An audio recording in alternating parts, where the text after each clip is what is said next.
Hey guys, welcome to this video lecture series on the subject of polymer science and technology. I'm Harsh Panchal, Assistant Professor in Chemical Engineering Department of LJ Institute of Engineering and Technology. In previous video, we have just introduced the word of polymer and we have seen the monomer as a tiny substance or atom that combine together to form large structure of polymer. And we have seen their classification as well. If you have missed that video, you can find it in the I button over here. So now in this video, we are going to focus on functionality of the polymer and we will see how this functionality affects the structure of polymer. Now let me just take a pen so that I can explain you this concept of functionality in much more detail.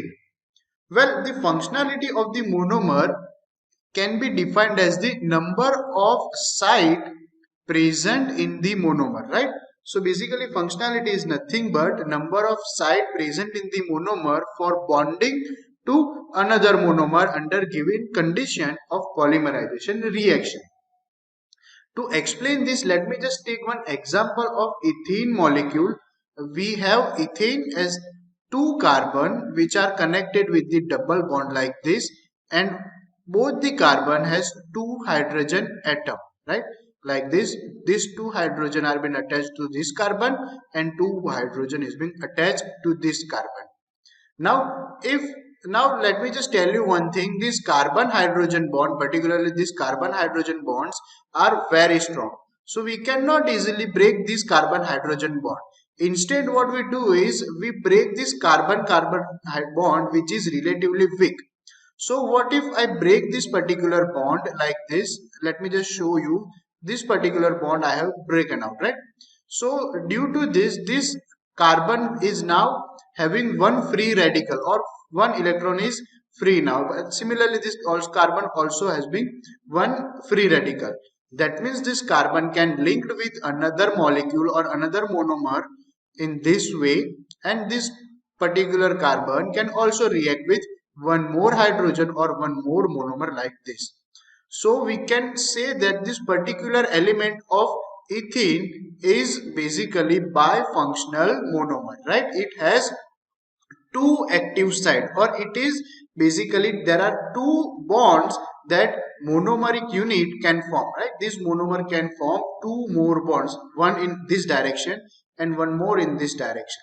So this can be defined as the functionality, and the symbol for this is F. So this particular substance has functionality equal to 2, right? So I hope by now this concept of functionality is being clear to you. Let me just show you what we mean by bifunctional and monofunctional monomer. That will clear all the picture related to the functionality, right? So monofunctional monomer are the monomer having only single bonding site, right? I want your focus on the screen and particularly to this word, that monofunctional monomer are the monomer having single bonding site, right? So basically they can join or they can linked with one more monomer only. To explain you this, let me just take one example like this. We have ethanol, that is what, let me just draw you for this carbon atom has a 3 hydrogen, likewise this, and it is also attached to this hydroxyl group here, right? If I react this ethanol with acetic acid which also has a carbon attached to the 3 hydrogen like this, and one carboxylic group, that is COOH like this, right? So when these two ethanol and acetic acid react to each other, both has one functional group. This one has the OH group and this one has the COOH group, right? So when they will react, they will form one monomer like this. This carbon will have 3 hydrogen, as this hydrogen bond is relatively strong, so we cannot break this hydrogen bond, and this will connect to the COO bond, and again it will be connected with this carbon, and this carbon will have its 3 hydrogen like this, okay, and we will have one H2O molecule as well. So this can be considered as the monofunctional monomer, because now they do not have any active site. They were having only single active site so that they can bond with one more molecule like this. But when they are reacted, here on the screen you can see that when this complete reaction between these two monomer is finished, they cannot form a chain reaction, right? So they are, this chain is terminated, this chain is stopped now. So basically this kind of a structure or this kind of a substance called as the monofunctional monomer, right? You can see here in this image as well, this particular structure I have drawn here, there CH3 C double bond CH3. Now this ether is basically known as the monofunctional monomer, as it has only one active site, right? So now let me just move to the higher number with the functionality F is equal to 2, and that is nothing but bifunctional molecules, right? We have already explained you that bifunctional monomer has two bonding sites, right? Let me just focus here. Basically bifunctional monomer has two bonding sites, so that means they can link to another molecule or to another monomer under suitable condition of polymerization, right? So let me just take one example so that it will clear everything to you. That ethane molecule that we have discussed in earlier stage, that ethane molecule, this carbon double bond carbon is being attached with two hydrogen molecule like this, and one hydrogen is here. This hydrogen is being attached to this, and this hydrogen is being attached to this. Now again this hydrogen carbon bond cannot be break because it is very strong. So instead what we do is we break this carbon carbon bond, right? Like this I have broken out this. So this carbon can be linked with one more molecule, and this carbon can also be linked with one more molecule like this. So what will be happen is that there will be chain reaction will happen, that this hydrogen, this hydrogen, this hydrogen is here, this hydrogen is here. Now this particular carbon can react with one more hydrogen in this way and in this way as well, right? So let me just draw one more monomer of ethene double bond here. One hydrogen is being attached to this, one hydrogen is here, one hydrogen is here. And if I break this thing, so what will happen is, just let me just remove this thing. If I have break this thing, one more monomer can also react with this thing, right? So here one more ethene group can connect it. So like this chain of reaction will continue, right? So we can say that this ethene is basically bifunctional monomer, right?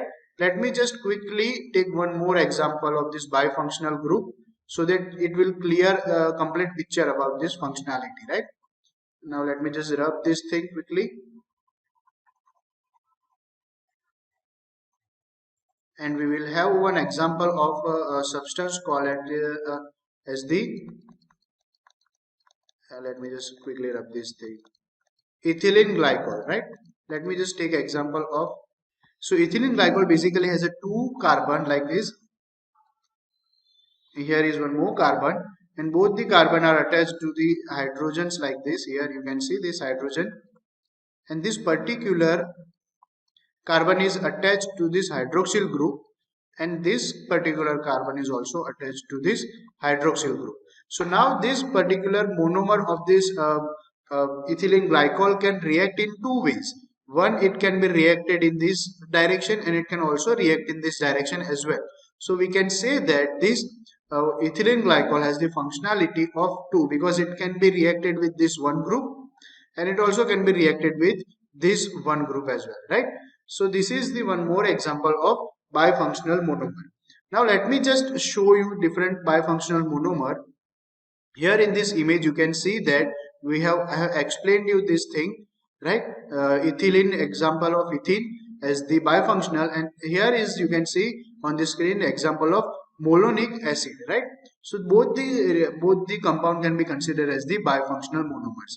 Now let me move to the higher number and introduce you with the trifunctional monomer. Basically trifunctional monomer has the functionality F is equal to 3. You can see on the screen that they are the monomer with functionality equal to 3. So basically they can form 3 bond with another molecules. and they are generally of a three-dimensional structure, right? Three-dimensional network can be formed with this trifunctional monomers. The example of this monomer is phenol and glycerol. So basically, let me just draw you this glycerol. It has three carbon atoms like this, and here this carbon is being attached with two hydrogen like this and one hydroxyl group, OH group here. This intermediate carbon is attached to this hydrogen and OH group here. This last carbon is attached to this hydrogen in this way, and one more OH group is being attached to this. Now you can see on the screen this particular element can react in three directions. This OH functional group can be reacted with one more monomer. Meanwhile, this OH group can also be reacted with one more monomer, and lastly this OH molecules can also be reacted with one more monomer. So likewise, we have three functional monomer, and the example for this is the glycerol, right? So in exam, these particular examples are very important. This question can be asked for 3 to 5 marks in your GTU examination as well. Right. So let me just show you this trifunctional monomer with the example of phenol. This phenol can be reacted in three direction in the ortho, meta and para direction. I mean this three direction is being available for the bonding of these another monomers, right? So we can consider phenol as the trifunctional monomer. I hope this trifunctional monomer is clear to everyone. Now let me move to the higher number with the tetrafunctional monomer. Basically tetrafunctional monomer are the monomer having functionality of 4, right? That means they can be connected with 4 functional group, right? You can see on the screen this tetrafunctional monomer can be reacted with 4 functional group that can be bond with another monomer. Like here you can see in this particular image that this particular divinyl benzene can be reacted with, if I have cut this bond, then there will be two free radical form, one will be here and another one be here. So now similarly if I cut out this bond, there will be two free radical form, one here and one more here. So by this mean this free radical can react with one more group and this with another one and this with another one, and by now we have 4 functionality, right? 4 bonds by mean this particular divinyl benzene can react with. But in general, tetra-functional monomer are very rare because they are very complicated and complex, right? So in general terms, up to functionality of 3 is there. So we are mainly focusing on the tri-functional monomers, right? So now, having said that, this was all about the functionality of monomer. This question is very important for the example topic. We will see you in the next video. Till then, keep watching, keep learning. Thank you.